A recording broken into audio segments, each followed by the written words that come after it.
लंबवत अक्ष में किसी समतल पटल पर किन्हीं दो लंबवत अक्षों के परितः जड़त्वाघूर्णों का योग तीसरी अक्ष के परितः जड़त्वाघूर्ण के बराबर होता है। इसका मतलब कुल मिला के ये हुआ कि आई जेड जो जेड अक्ष होती है उसका जड़त्वाघूर्ण आई एक्स और आई वाई के बराबर होता है। सिर्फ इसका मतलब ये है सिर्फ। ठीक है, तो ये दो अक्ष लंबवत दो अक्षों के किसी समतल पटल पर दो अक्षों के परितः लंबवत दो अक्षों के परितः जड़त्वाघूर्ण तीसरी अक्ष के परितः जड़त्वाघूर्ण के बराबर होता है। अब अपन को करना है व्युत्पत्ति। ठीक है,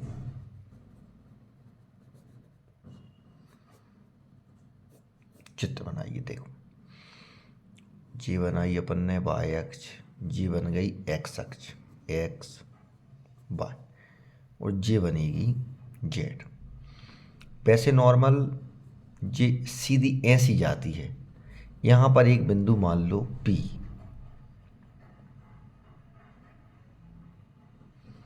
ये हो गया O बिंदु। आप यहाँ मान लो A, यहाँ मान लो B, यहाँ मान लो C। X तक की दूरी मानेंगे अपन कितनी, X। Y तक की दूरी मानेंगे कितनी अपन, Y। तो जे वाली Y है तो जे वाली भी कितनी होगी, Y होगी। जे वाली X है तो जे वाली भी कितनी होगी, X होगी। और अगर इसको पलटा के अपन ने यहाँ मान लिया कितना, D, तो इसकी दूरी कितनी मानेंगे अपन, Z। अगर इसको पलटाया जाए तो जे वाली दूरी कितनी हो जाएगी, Z। ठीक है, ये बन गया अपना चित्र। लिखना क्या है अपन ही संरचना में, माना कि एक्स वाई जेड समतल पटल प्रदर्शित है। ठीक है, ओ ए बराबर दूरी कितनी है, एक्स। ओ बी बराबर कितनी है, वाई। और ओ बी बराबर कितनी है, जेड है। ओ बी बराबर जेड और ओ सी बराबर कितनी है, एक्स। ओ ए बराबर भी एक्स है, ओ बी बराबर भी कितनी है, नहीं, ओ सी बराबर वाई है।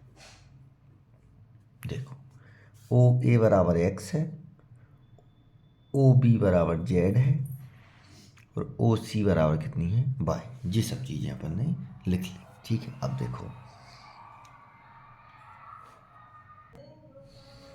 अब सबसे पहले क्या निकालना अपन को, एक्स अक्ष के परितः जड़त्व आघूर्ण। जड़त्व आघूर्ण होता है आई एम, और कितना आएगा, एक्स स्क्वायर। एक्स के सापेक्ष है इसलिए कितना मान लो, आई एक्स। ये हो गया समीकरण ए। इसी प्रकार वाई अक्ष की परितः जड़त्व आघूर्ण, वाई अक्ष की परितः जड़त्व आघूर्ण कितना होगा, आई वाई बराबर एम वाई स्क्वायर। ये हो गया समीकरण 2। जेड अक्ष की परितः जड़त्व आघूर्ण, आई जेड बराबर कितना होगा, एम जेड का स्क्वायर। जो हो गया समीकरण 3। इतना तो सबसे बन जाएगा। ठीक है, अब देखो चित्र से में समेशन लगेगा, जड़त्वाघूर्ण में समेशन आता था। चित्र से ओ ए बी एक त्रिभुज बना है। त्रिभुज ओ ए बी में पाइथागोरस प्रमेय से क्या है, कर्ण का वर्ग। कर्ण क्या है, जेड। लंब क्या है, एक्स। और आधार क्या है, वाई। जेड का square is equal to X square plus Y square. ठीक है, अपन समेशन एम का गुणा कर देते हैं। समेशन एम का गुणा करने पर समेशन एम का गुणा करेंगे, जे हो जाएगा समेशन का एम जेड स्क्वायर, जे हो जाएगा समेशन एम एक्स स्क्वायर, और ये हो जाएगा समीशन m/2। समीकरण 1, 2, 3 से mz का मान कितना है iz, mx का ix और my का iy। ये हो गया अपना सिद्ध। ये हो गया अपना क्या सिद्ध हो गया। ठीक है, अब योग की प्रमेय और है। इसके बाद है क्या योग की प्रमेय। ठीक है, योग की प्रमेय ये है किसी घूर्णन अक्ष के परितः जड़त्व आघूर्ण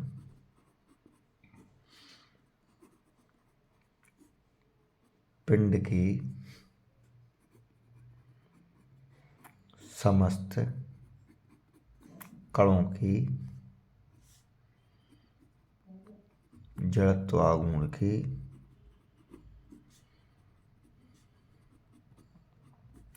योग के बराबर होता है।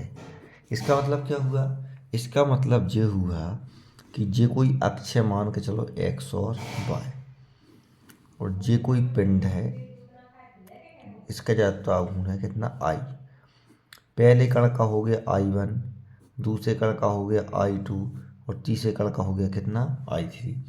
जो पिंड का जड़त्व आघूर्ण होगा I, वो तीनों चारों के योग के बराबर होगा I1 plus I2 plus I3 plus dash dash. मतलब कुल मिला के अगर अपन माने कि ये कोई दादाजी हैं, उनके पास 10 एकड़ ज़मीन है। अगर 4 बच्चों में बांटनी है, 5 बच्चों में बांटनी कितनी आएगी 2-2। मतलब दादा की ज़मीन सब बच्चों की ज़मीन के योग के बराबर होती है। ऐसे किसी पिंड का जड़त्व आघूर्ण सभी कणों के जड़त्व आघूर्ण के योग के बराबर होता है। ठीक है, अब आती है समांतर अक्ष की प्रमेय। ठीक है, इसकी सिर्फ परिभाषा कठिन लगती है देखने में, बाकी कठिन नहीं है। ठीक है, किसी अक्ष के परितः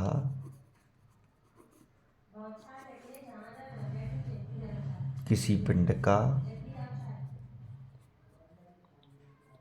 जड़त्व आघूर्ण उसके द्रव्यमान केंद्र से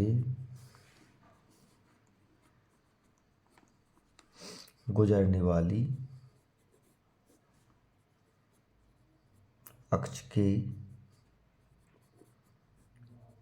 परितः जड़त्व आघूर्ण एवं द्रव्यमान तथा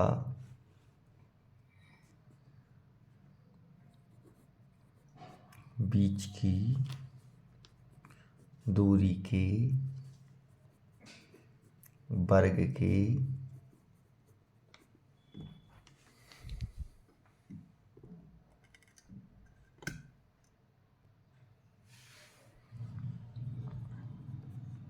गुणनफल के योग के बराबर होता है। इसका मतलब या तो परिभाषा को याद करना है, नहीं तो जो डेरिवेशन को याद करना है। ये होती है इसकी कुल मिला के परिभाषा या गणितीय भाषा। किसी अक्ष के परितः किसी पिंड का जड़त्व आघूर्ण उसके द्रव्यमान केंद्र से गुजरने वाली अक्ष के परितः जड़त्व आघूर्ण द्रव्यमान बीच की दूरी के वर्ग के गुणनफल के योग के बराबर होता है। ये परिभाषा अपन याद करनी। किसी अक्ष के परितः किसी पिंड का जड़त्व आघूर्ण उसके द्रव्यमान केंद्र से गुजरने वाली अक्ष के परितः जड़त्व आघूर्ण द्रव्यमान बीच की दूरी के वर्ग के गुणनफल के योग के बराबर होता है।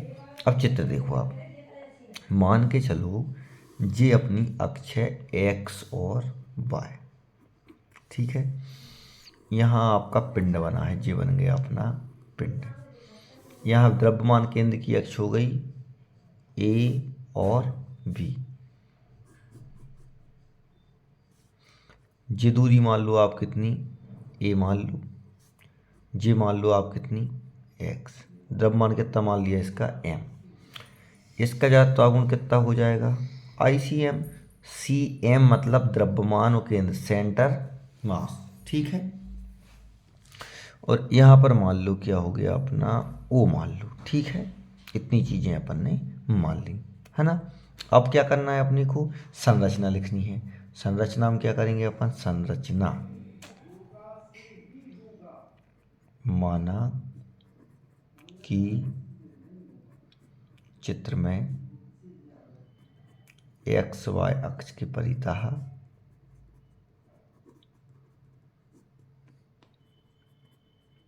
कोई पिंड घूर्णी गति कर रहा है। पिंड के द्रव्यमान केंद्र से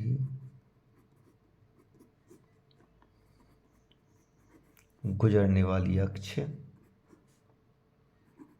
ए बी है। ये इतना अपन ने लिख दिया, एक्स वाई अक्ष की परितः पिंड घूर्णी गति कर रहा है, द्रव्यमान केंद्र से गुजरने वाली अक्ष कितनी है, ए बी है, ठीक है। इतना सबसे बन जाएगा। अब देखो ए बी अक्ष के परितः जड़त्व आघूर्ण, क्या जड़त्वाघूर्ण क्या होता है, द्रव्यमान और बीच की दूरी। ए बी के बाद द्रव्यमान क्या है, एम, और दूरी कितनी है, एक्स। मतलब आई सी एम बराबर कितना होगा, एम एक्स का स्क्वायर। ये तो इतना सबसे बन जाएगा, ठीक है। अब अपने एक्स वाई एक्स की परितः निकालना है। एक्स वाई अक्ष के परितः जड़त्व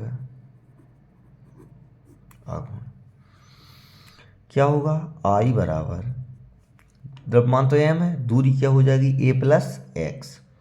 यहाँ हमेशा लगना है एम और ए प्लस एक्स का क्या आएगा, स्क्वायर, क्योंकि दूरी का स्क्वायर आता है। अब दोनों दूरी अपन ने जोड़ दी और दोनों का स्क्वायर। इसमें आप ए प्लस बी का होल स्क्वायर लगाएंगे, ए स्क्वायर बी स्क्वायर मतलब X square, two A B मतलब टू ए और एक्स। आई समीशन एम का गुणा ए से होगा तो summation M A square, summation M X square और समीशन टू ए एम और x.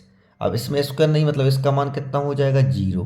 To A M X, जिसमें स्क्वायर नहीं होता उसका घूर्णी गति के मान क्या होता है, जीरो हो जाता है।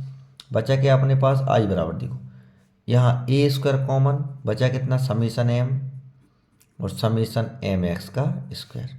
आई ए स्क्वायर छोटे छोटे एम मिलकर क्या बना देंगे, बड़ा एम, और एम एक्स स्क्वायर की जगह क्या लिख सकते हैं अपन, आई सी एम, जो लिखा है, ठीक है। तो इसका मान क्या हो जाएगा, सिद्ध हो गया अपना, किसी अक्षीय परितः पिंड का जड़त्वाघूर्ण द्रव्यमान केंद्र से गुजरने वाली अक्ष के परितः जड़त्वाघूर्ण द्रव्यमान बीच की दूरी के वर्ग के गुणनफल के योग के बराबर होता है।